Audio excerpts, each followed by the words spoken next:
Of all the horror subgenres, the demonic possession niche is perhaps the most formulaic. If you throw on one of these movies, you probably already know the kind of things to expect. You know, someone, probably a young girl, contorting her body and speaking in Latin, a priest who isn't sure if what he's seeing is the work of the devil or just the failures of mental health services, and of course, an exorcism to finish everything off. Now, that's not inherently a bad thing, but the reliance on this formula does make those few flicks that deviate from the norm all the more special. I'm Josh from WhatCulture.com, and these are 8 possession horror movies that broke all the rules. Number 8, Starry Eyes. Body horror and possession go hand in hand. After all, a huge part of the horror of the latter films come from how the demonic entity transforms its host physically. Facial scars, forked tongues, and green skin all reflect the manifestation of evil housed within the human body. So it's no surprise that eventually directors would take this idea one step further and forefront the Cronenberg-style body horror. Enter Starry Eyes. Here, an aspiring actress named Sarah is noticed by a creepy-looking casting director. She's invited to a couple of auditions, but in each one experiences some kind of supernatural phenomenon. After this, the closer she gets to bagging the role, the more her body starts to degrade and her sanity starts to slip. Ultimately, it turns out that she isn't being courted for a movie role at all, but rather to be the vessel for a demon. It's a supremely chilling story with enough gross-out moments to keep your head in the toilet for a whole month afterwards,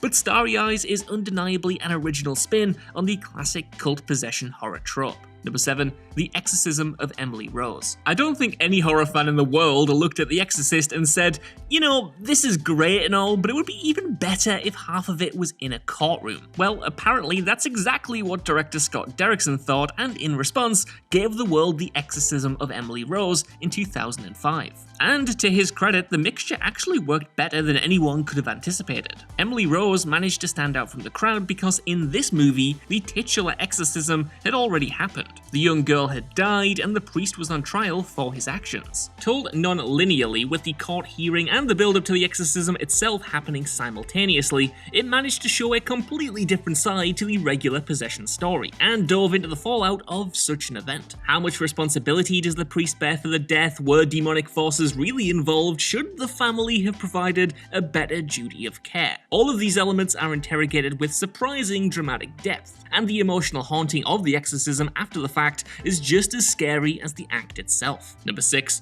Prince of Darkness. Prince of Darkness posits a pretty peculiar question, that being, what if Satan was actually just a big tankard of sentient green goo rather than the horny red devil that we've come to know him as? Yep, that's right, in this forgotten John Carpenter gem, the villain of the piece is the devil himself, but not as he's usually perceived. Here, he's a formless liquid that can possess hapless victims who come into contact with his, substance. The idea is that he's after a perfect vessel to house his essence, and the church, along with a few university academics, are trying to study and stop him. Now, if that doesn't already sound like a premise thought up after a few too many not cigarettes, let me add the final wrinkle to this tale. It turns out that there's someone actually worse than Satan himself in this universe, and that is the anti-god. Transporting this evil being to Satan's dimension is the endgame, and all the hell on earth carnage that would come with it. So, yeah, name a possession movie weirder than this one.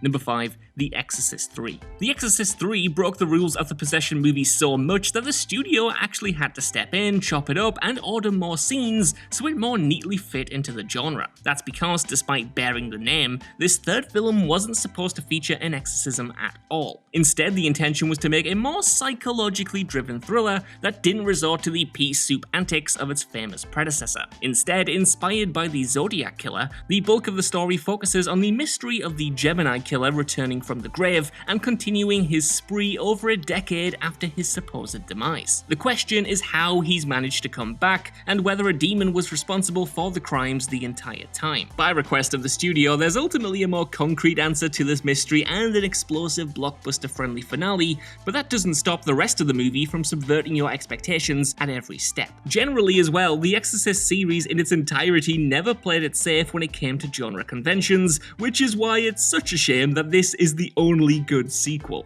Number 4. The Wailing. Across its 2.5-hour runtime, The Wailing floats between a bunch of different horror subgenres. However, it's demonic possession that takes the focus in the final stretch, when it's revealed that a strange virus sweeping across a South Korean town that's causing the infected to go mad and kill their families is actually the cause of a demonic drifter. What breaks the rules is just how this demonic possession is presented. As mentioned, at first it appears closer to a zombie-like virus, and the drifter himself has to perform a strange ritual every time he takes a new host. On top of this misdirection is another layer of misdirection, as the real cause of the possession seems to be coming from a ghost taking on the form of a creepy young woman who's seen around the crime scenes. The focus isn't just on one poor victim who needs an exorcist either, but a string of unlucky souls who are targeted, including the main protagonist's young daughter. The Wailing constantly has you guessing, and it pulls no punches with its grisly, terrifying finale. Number 3.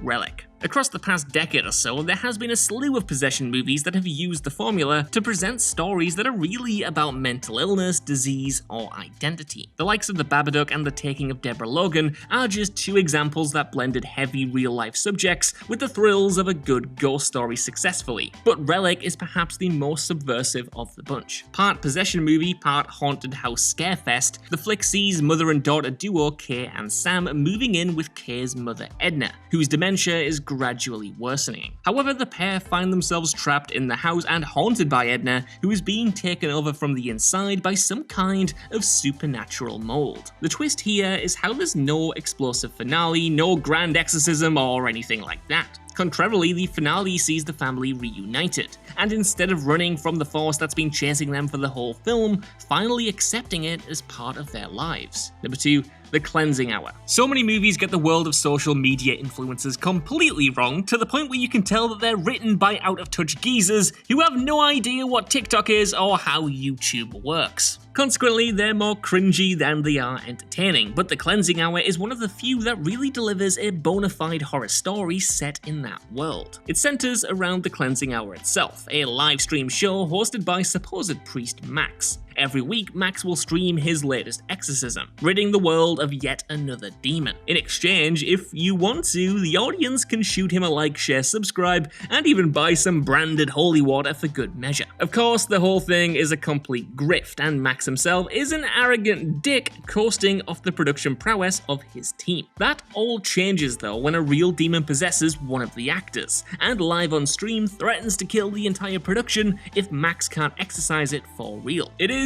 a completely daft premise, but with the right amount of comedy and genuine scares alongside a killer ending that I won't spoil here, it delivers a thoroughly original possession story. Number 1. Wreck. No, there hasn't been a mix-up. Wreck is supposed to be on this list. I know it might look wrong, I mean after all, it's no doubt been featured front and center on plenty of lists we've done about zombies, but what makes the story of this seminal found footage horror so captivating is that it blends elements of both zombie stories and possession stories. And that's because, it's revealed towards the end, the virus infecting the inhabitants of this quarantined apartment building is itself a form of demonic possession. The monsters here aren't the living dead, but actually the result of an exorcism that went very wrong and essentially allowed demonic possession to become a contagious illness. There's also a weird worm involved that slips down your throat, but that's much scarier than it sounds, I promise. So, while The Wailing flirted with a similar idea of making demonic possession an illness, Wreck totally committed to that idea and gave us a wholly original genre-bending horror. So that's our list. I want to know what you guys think down in the comments below. Have you watched these movies? Do you enjoy them? And are there any subversive possession movies that I missed off here? And while you're down there as well, can you give us a like, share, subscribe, and head over to What Culture Horror for more videos like this on the regular. Even if you don't though, I've been Josh. Thank you so much for watching, and I'll see you soon.